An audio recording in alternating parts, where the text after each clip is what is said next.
3, 2, 1. Here we go!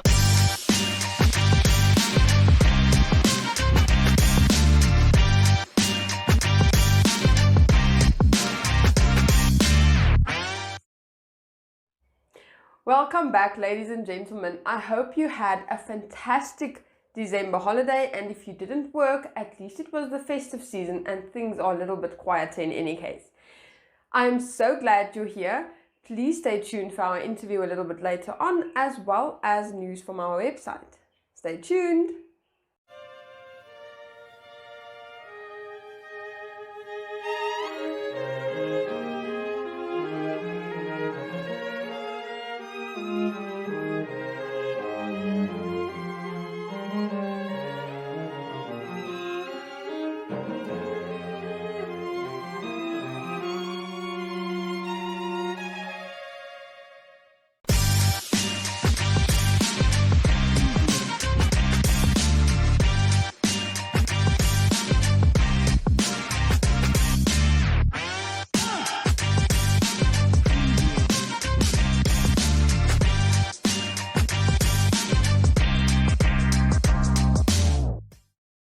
And now heading over to the Windhoek Express website for some news.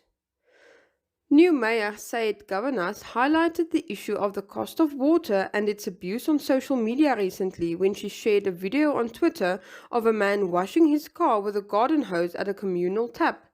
"Dear residents," she wrote, "this is what we are dealing with now. We have been instructed by central government to keep our taps open and provide free water due to the pandemic.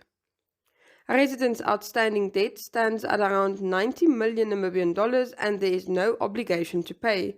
Are we closing the water?" she wanted to know. According to Governor, City Council already decided at the last meeting of 2021 to intervene before the end of February. According to the Municipal Council of Windhoek's minutes of the 30th of November last year, it was decided to stop the provision of free water to informal settlements as contained in the Ministry's mandate, as this would be a serious financial caused a nuisance. Upon inquiry, she confirmed the resolution is for implementation by the end of February. City of Windhoek Chief Communication Officer Harold Akwenye said that since Urban and Rural Development Minister Erastus Utoni instructed in April 2020 that water should be provided free of charge to vulnerable urban communities, central government only paid about 12 million Namibian dollars for the first 3 months. Old Mutual recently donated 5 tents and 8 dog straps with buckles to the Minister of Environment, Forestry and Tourism, valued at 42,980 Namibian dollars, to complement its earlier donation of 3 specialized dogs. The donation will assist the Ministry's K9 unit in combating wildlife crime in Namibia. Control Warden Central Park's Mani LaRue, who received the donation on behalf of MEFT, thanked Old Mutual for their continued support since the arrival of the specialized canines. Old Mutual's Mufaru Nesengona said that with this donation, the company has completed their commitment towards the ministry after having earlier handed over 3 canines. They invested 268,000 Namibian dollars towards the procurement of 3 of the 4 dogs from the highly specialized Dutch Canine Training Center in the Netherlands. Currently, the 3 German Shepherds and 1 Belgian breed named Kaga, Britta, Wanda and Devil are at the Waterberg Law Enforcement Training Center with their respective handlers. This is part of a 6-month training program they need to undergo to complete their training before they are deployed to the northeast of the country. And then finally, Bank Windhoek's Human Capital Department donated 260 care bags and 260 packs of sanitary pads to the Inner Girl Foundation recently. A non-profit organization, the Inner Girl Foundation, assists less fortunate young Namibian girls who cannot afford basic menstrual hygiene care. The foundation will distribute the menstrual hygiene products to schools around Windhoek. According to Bank Windhoek's Geraldine Schou, staff members of the bank decided to support this initiative. The bank's Human Capital Department added an emergency kit to the donation to support young girls during menstruation. It includes a cloth, socks, tissues, panty liners, and a small scented bag. Inner Girl Foundation founder 18-year-old Yakira Stanley said She started the foundation in 2021 with the knowledge that the health minister had declared pads value added tax free. But this did not help the fact that those who cannot afford pads are still suffering and missing school. This is where Integral Foundation comes in. This initiative started to assist the less fortunate youth who cannot afford basic sanitary care, helping our girls focus on their education, one pad at a time.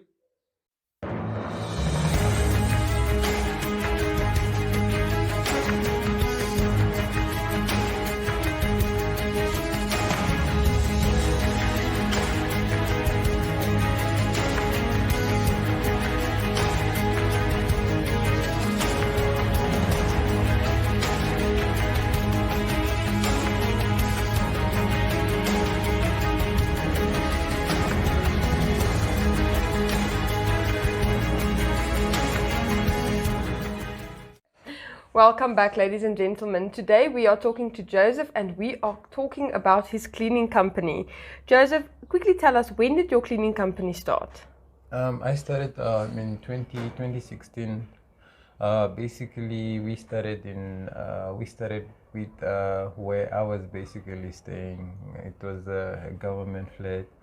My dad and my mom were also staying there. It used to be messy, so I used to do it myself. Like, let me clean, let me do this, until it felt like people were not really being like more responsible.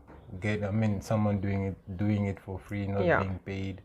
Then I thought, okay, why not maybe get them to pay a certain fee, and then maybe they will be more serious to, to keep the environment clean and also put in effort and tell everybody not to litter.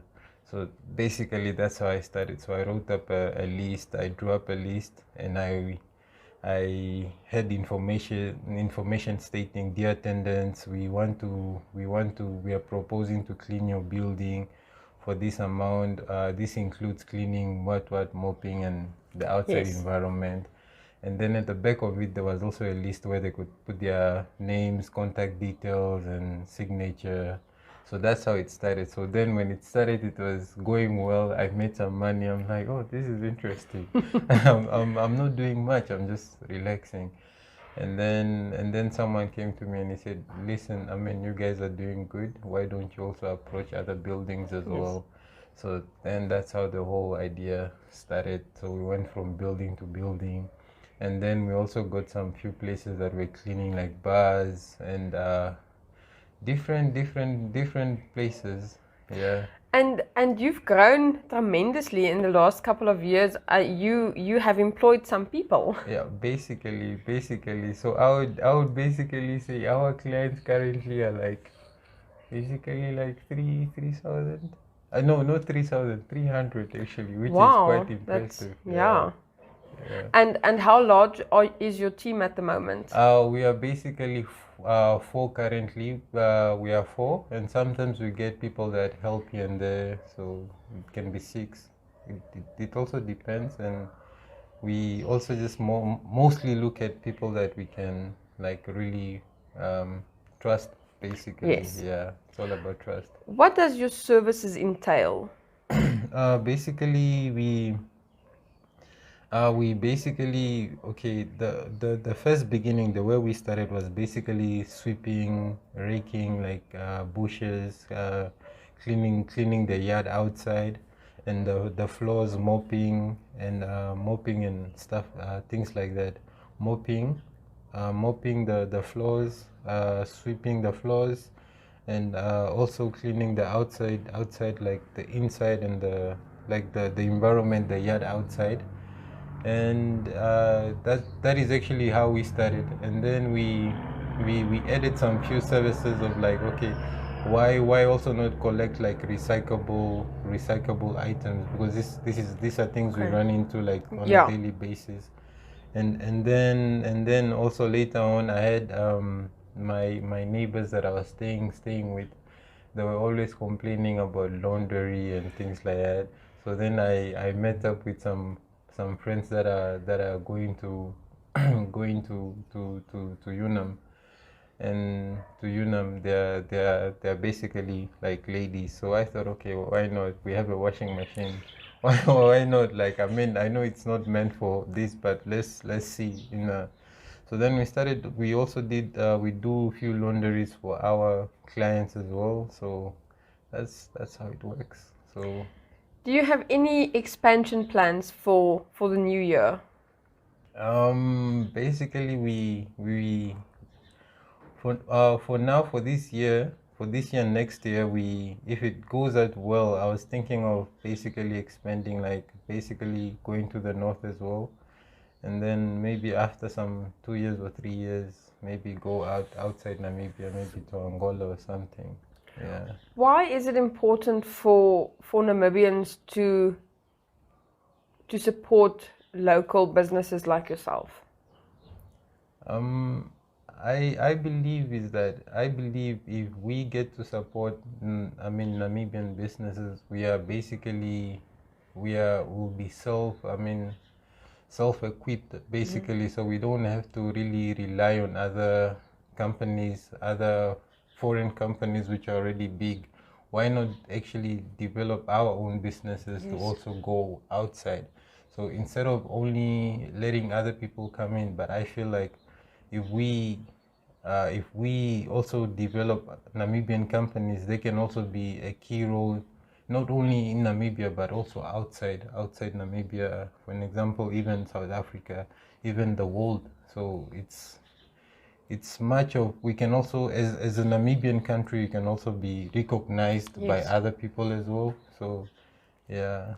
You mentioned you do a couple of bars and buildings, and do you focus on a residential clientele as well? Yeah, we do have various resident houses that we also do. So these are like a resident house it's more different because once you clean it, it takes time to get messy and or dirty, especially with the bushes growing. And so we come back like maybe after a week or two just to come still make sure that it's still, yeah. So we do that. Joseph, thank you so much for your time and good luck with your endeavors for the year ahead. Thank you very much. Ladies and gentlemen, we will be right back.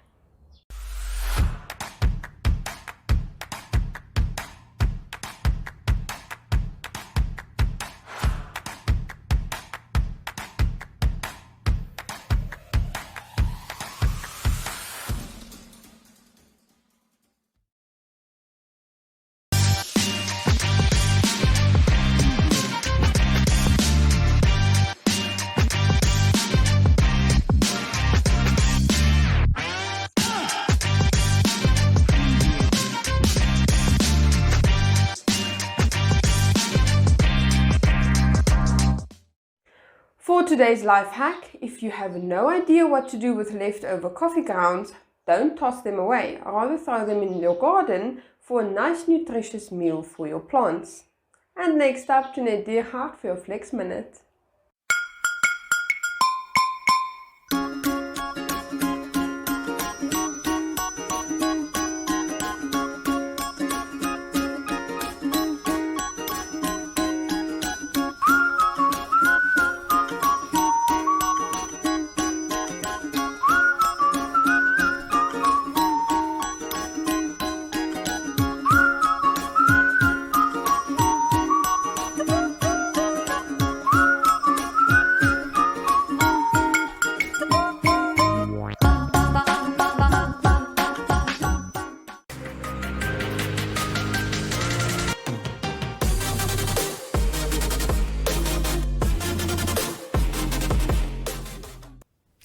Hi everybody and welcome back to Flex. I'm Jeanette Diergaard, your presenter for Flex. Now today we will be stretching our back, especially if you have lower back pain. So I'm just going to show you a few movements that will help you in this regard. Okay, so we're going to do a child's pose right here. So a child's pose, the reason why it's such a good stretch for your lower back is because it stretches out your glutes and it also stretches into your spine. So you can do these movements whenever you have a lower back pain. But if the pain persists, obviously you would have to go to your doctor. And then what we're going to do now, we're also going to stretch our knee out, okay? So you're gonna have your legs bent. Your feet should be flat on the floor. I don't want this. I don't want, weird things. It should be completely flat. Okay. So you'll just bring up. Okay. So let's first do this one. So you bring it up. Okay, and you have the one leg out in front of you. So this will also help you. It does actually this. It also helps with the same muscles that the child's pose does. So a lot of times, stretching your glutes, doing stretches that stretch your glutes, assist in that lower back pain problem that we all have sometimes. So that brings me to the end of this one. I'll see you next time.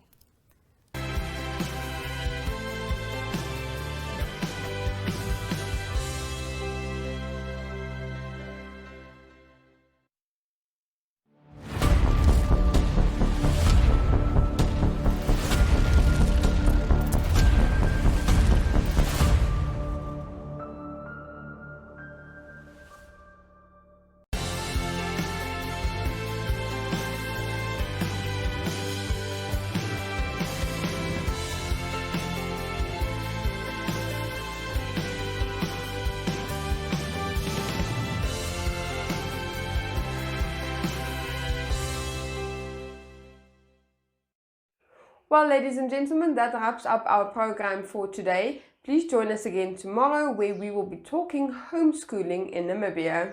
Goodbye.